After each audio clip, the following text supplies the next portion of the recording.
Con 45 minutos ya está con nosotros la doctora Mariela Argañarás, nuestra abogada especialista en Derecho Previsional. ¿Cómo estás? Buen despertar. Buen despertar, Claudia. ¿Cómo Buen están? día, Mariela, ¿Qué tal, ¿cómo te va? chicos? ¿Cómo va? ¿Qué tal Muy ese bien. fin de semana?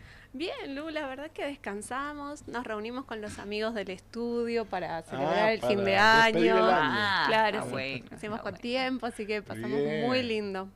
Hermoso, la verdad. Hoy, ¿qué tenemos? Consecuencias jurídicas, convivencia versus el matrimonio que había quedado Exacto. pendiente. Sí. Ventajas y desventajas legales de las otras. Totalmente. Será lo mismo. Será lo mismo porque parece que sí, ¿no? A Todos ver. creemos que sí. Sí, Y bueno, sí. Uno por ahí piensa que es lo mismo, ¿no? Por ahí que es algo más social que otra cosa, pero tiene también sus consecuencias, ¿no? En lo legal, en lo civil principalmente. ¿Cuánto difiere Totalmente. uno de otro? Mucho. Y va a tener consecuencias previsionales también. Eso es lo que, bueno, siempre estamos hablando del tema del derecho previsional, ¿no? Pero aprovechamos acá de aclarar un par de cosas. No es lo mismo convivir que estar casado legalmente. Si vos convivís, mucha gente, pero esto lo escuchamos todo el tiempo, ¿no? Que nos dicen, no, pero ya hace muchos años, hace 15, hace 20, hace 10 años que estamos conviviendo, sabemos que es lo mismo. No es lo mismo. No es lo mismo porque, sobre todo en el régimen patrimonial del matrimonio, no es lo mismo. Simplemente tienen derecho patrimonial los cónyuges. ¿Sí? Tenés que estar casado para poder decir que compartís los bienes. Ahí hay un montón de problemas porque la gente cree que porque vive juntos, todo lo que hicieron juntos les corresponde a los dos en partes iguales. Eso no sucede. Eso sucede exclusivamente con el matrimonio. Desde que se modificó el Código Civil en el año 2015, es posible cuando te casás elegir el régimen de comunidad que uno quiere tener. Podés elegir un régimen de comunidad o un régimen de división de bienes. ¿Eso qué significa? Que si vos elegís régimen de comunidad de bienes al casarte, es todo lo que se adquiera durante la vigencia del matrimonio le corresponde a los dos cónyuges en partes iguales. Ahora, antes de casarme en el registro, me van a preguntar, ¿quiere régimen de comunidad de bienes o prefiere separación de bienes? ¿Sí? Los dos cónyuges tienen que estar de acuerdo, por supuesto. Si elegimos separación de bienes, significa que todo lo que se compre durante el matrimonio le va a corresponder a cada uno de los cónyuges. Y uno también, esto es muy normal, que a veces cuando tenés comunidad de bienes, compras un auto y lo ponen a nombre de la esposa, pero lo pagaron entre los dos o con más plata del esposo. Bueno, en el régimen de comunidad de bienes no se hace esa diferenciación. Lo ponemos a nombre de la esposa y creen que es de la esposa. No. O al revés. Lo que significa esto de a nombre de quién está es quién lo puede administrar habitualmente. Pero a la hora de ir a vender ese bien, el auto, la casa, lo que fuera, 50 y 50. 50 y 50, o sea, vas a necesitar el asentimiento conyugal. Si estás conviviendo, eso no pasa. Si estamos conviviendo y la mujer adquiere un bien, lo pone a nombre de ella, es de ella y ella lo puede disponer cuando quiera, lo mismo el varón. Entonces muchas personas creen que el otro me va a preguntar, y me va a decir o va a necesitar mi firma. No, eso no pasa con los bienes, ¿sí? También hay muchas dudas, o te diría que hay certezas, pero que están mal del otro lado, cuando la gente dice, bueno, igual yo ya heredo, ¿sí? No hay posibilidad de heredar nada cuando estás conviviendo. Además de que el tema de la herencia también es otro capítulo aparte, ¿no? Cuando dos personas están casadas, lo que vas a heredar, el cónyuge supérstite, le llamamos nosotros, hereda sobre los bienes propios del otro cónyuge. Si son bienes gananciales, no hereda, ya la mitad de esos bienes son del cónyuge, no es que va a heredar la otra mitad, ¿sí? Claro.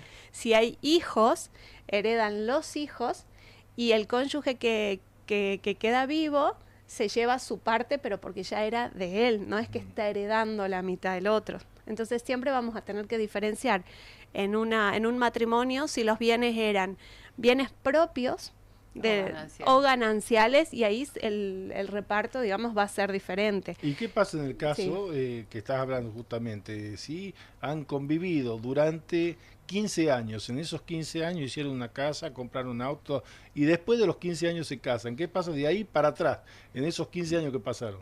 Son bienes propios de cada persona, de la persona a nombre de quien estuviera, digamos. Siempre desde el día del casamiento hacia adelante.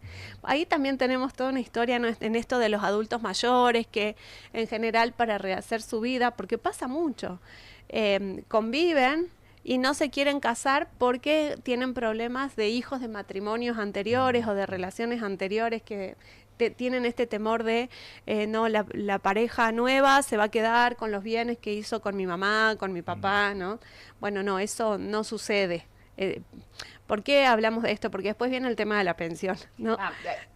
Hay que engancharlo con eso, porque muchos no se casan, son adultos mayores que tienen nuevas relaciones porque ya quedaron viudos o por una separación o lo que fuera, y deciden no casarse para no tener este tipo de problemas con los hijos. Sí, hay mucho temor por ese lado de los bienes. No tiene nada que ver, todo lo que cada uno ya tiene, desde el momento en que se casa, no pasa a ser del otro cónyuge, ¿sí? Las cosas que se adquieren desde que nos casamos para adelante corresponderán en partes iguales a ambos miembros del matrimonio. Si no, no. Porque yo muchas veces les digo a mis clientes, a ver, ¿por qué no se casan? ¿No? En esta opción, porque todos vienen con la consulta, ¿y qué pasa si yo me muero? ¿Qué pasa con mi jubilación? ¿Qué pasa con mi beneficio? Bueno, tiene derecho el cónyuge que queda vivo, o si no, los hijos menores de edad, o los hijos, aunque sean mayores de edad, discapacitados, ¿sí? Ahora, ¿qué pasa si hay un conviviente? El conviviente también tiene derechos, si es que vivió hasta el último día, o sea, hasta el día del fallecimiento, con la persona que falleció, que nosotros le decimos causante, ¿sí? Ahora, eso hay que demostrarlo. Cuando vos vas a ANSES a decir, no, pero yo vivo con esta persona hace 5 años, 15, 20, tenemos casos de gente que vivió 50 años juntos y, chicos, de verdad, no había pruebas a nombre de esa mujer, porque vienen de tradiciones anteriores en las que absolutamente todo estaba a nombre del hombre. Él administraba, ella solamente se encargaba de las cosas de la casa, y todo por una cuestión de facilidad, porque él iba a pagar la luz, porque él hacía los trámites, porque él iba a la municipalidad, absolutamente todo estaba a nombre del señor. Entonces tuvimos que hacer un juicio, y esto es re común, o sea, yo les cuento de un caso, claro, pero es re común. Hay que hacer un juicio para demostrar que esas personas convivían. Se llama información sumaria para acreditar concubinato post-mortem. Larguísimo el nombre, pero tenés después que demostrarle al ANSES con papeles. No es suficiente con que vos vayas y digas, pero si vivíamos juntos. A veces pasa que no tienen hijos en común, ¿sí? Porque si vos tenés hijos en común, podés demostrarle al ANSES tu convivencia durante los últimos 2 años, ¿sí? Ahora, si no tenés hijos en común, tenés que demostrarle al ANSES que conviviste por lo menos durante los últimos 5 años. Y esa convivencia es demostrar, insisto, con documentación original. Entonces hay que tener esa previsión, porque ¿qué es lo que te va a preguntar ANSES? No solo preguntar, sino que tenés que demostrar. El domicilio, el último domicilio del causante tiene que coincidir exactamente con el domicilio de la persona que va a ir a pedir la pensión. Bien. Porque tenés que demostrar convivencia. Ahora, doctora, en lo previsional, ¿cuánta importancia tiene la fecha del casamiento? Que haya sido hace 2 semanas o que haya sido hace 10 años. Bueno, hay un caso que, a ver, la verdad que no es tan común, que se llama captación de beneficio, así lo denominan ANSES, y bueno, investigan. Si vos te casaste hace 2 semanas y no tenías nada en común, y esta persona, por ejemplo, pasa mucho cuando hay gente demasiado grande que tiene una importante diferencia de edad con el cónyuge.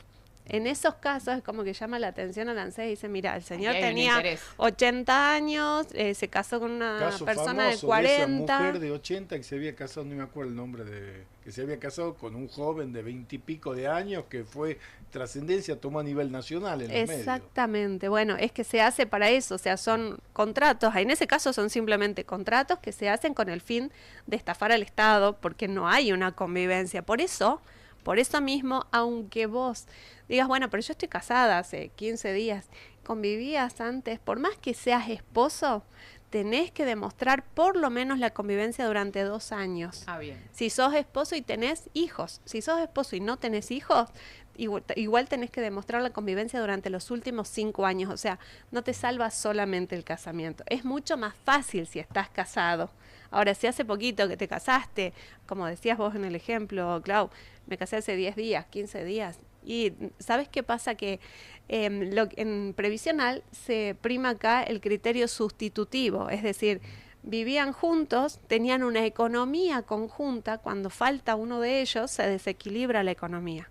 Vivías hace 15 días y no se te desequilibró la economía. Pero si hubiera de los últimos 20 años y pagabas todo, que con 2 sueldos apenas comés ahora, más que nada, que tenés que vivir con 2 sueldos para llegar a fin de mes. Mínimamente, claro. Y la diferencia que hay, alguna diferencia entre unión convivencial y pasar por el registro civil, o podés hacer el contrato, es unión convivencial sin pasar por el registro civil. No, la unión convivencial también es otra figura muy interesante que para aquellos que no se quieren casar, esta es la respuesta, porque no te casás, o sea que no tenés el régimen patrimonial del matrimonio, lo que explicábamos recién, pero sí estás demostrando ante el Estado que esa unión existe.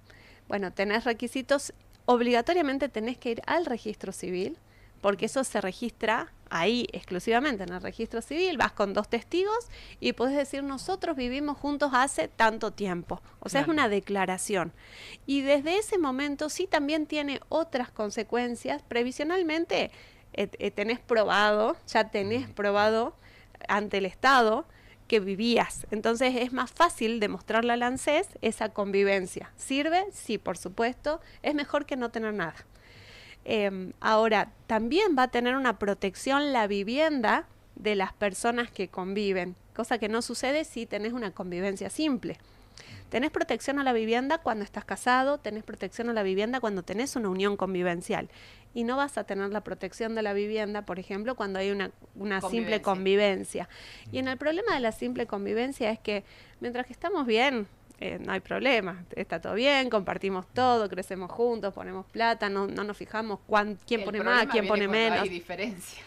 Cuando hay diferencias, cuando se separan, cuando hay niños de por medio, porque cuando te separas decís, che, pero yo puse toda la plata, el otro no ponía, siempre hay uno que se queja de eso. Bueno, y después tenés el problema judicialmente de ir a demostrar cuánta plata puso cada uno. Y suele ser muy difícil, porque uno durante la relación hay confianza, entonces va uno de ellos, va el hombre, compra todo, la mujer hace sus aportes, pero no figura en ningún lado, o al revés, o sea, esto no es una cuestión de género, pero siempre va a haber alguno que pierda porque no pueda demostrar, no porque no haya hecho los aportes, sino porque no pueda demostrar eso, ¿no?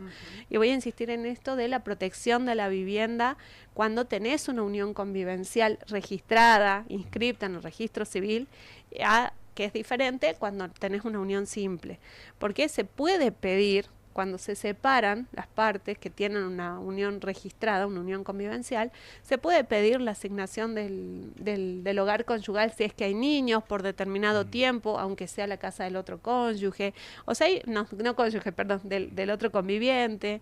Entonces hay una serie de medidas y de protecciones que te da la unión convivencial. Es un intermedio, no es la unión simple, tampoco es el matrimonio, en ninguno, o sea, no te va a dar derecho sucesorio la unión convivencial, que el matrimonio sí. Bueno, ahí hay una diferencia importante. Y bueno, y previsionalmente es esto, a ver, tengamos en cuenta como un consejo práctico, si viven juntos, traten de tener documentación que demuestre eso, documentación original, es decir, si tengo contratos a nombre de los dos, el domicilio registrado en el DNI, en que los dos tengan el mismo domicilio, eso es súper importante, es que lleguen facturas a casa a nombre de los dos. Entonces la mujer tiene facturas que llegan a nombre suyo de algunos servicios, el varón a nombre de él también. Tiene que haber documentación que los una. Por ejemplo, si uno es apoderado del otro en ANSES, eso es una documentación importante, ¿no? Porque se puede hacer un apoderamiento en el banco, podés tener un contrato, podés haber comprado un inmueble, entonces eso está registrado en un boleto de compraventa, en una escritura. Bueno, mejor no compren por boleto de compraventa, pero pasa. Doctora, y Sí. todos estos datos que acabas de tirar, que han despertado muchísimos interrogantes en nuestros oyentes, ¿dónde te encuentran? ¿Cómo te visitan? ¿Cómo hacen la consulta en el estudio? Bueno, nosotros somos del estudio Argañarás y Rosa y estamos atendiendo en San Salvador de Jujuy, en el barrio Gorriti, en la calle Iriarte 397, en diagonal al Colegio Nacional 2. Y nos pueden encontrar en redes, que vamos a ir publicando todos estos temas, así como una pequeña guía para tener en cuenta. En Instagram estamos como Abogados en Jujuy, en Facebook como Estudio Argañarás y Rosa, y en Google también, como por ahí, viste, te olvidas la dirección, el teléfono. Está todo ahí. No, y además la gente cada vez pasan los días y no sabe qué va a pasar con la reforma laboral, con el tema jubilatorio, con el tema, cada vez son más las dudas que las certezas que hay, así que es muy importante ir conociendo todo esto. Y lo que hablábamos del casamiento, de los nacimientos, ya el registro civil habían dicho lo que había bajado la natalidad y también la cantidad de casamientos que hay, no es un tema menor, porque hay mucha gente hoy que convive durante muchísimos años sin hacer nada al respecto. Y a partir de hoy, de esta entrevista, me parece que va a haber más solicitudes en el registro civil. Doctora, muchísimas gracias por venir. Por favor. Te esperamos para la semana que viene ya, para el Sí, brindis. claro, vamos a brindar el martes, aunque sea con un mate. Muchísimas gracias por estar Gracias, con nosotros. Mariela. de verdad. Gracias a ustedes, chicos. Las 8 de la mañana, 2 minutos. Desde Jujuy, Argentina, en transmisión. LW8 AM630. AM630.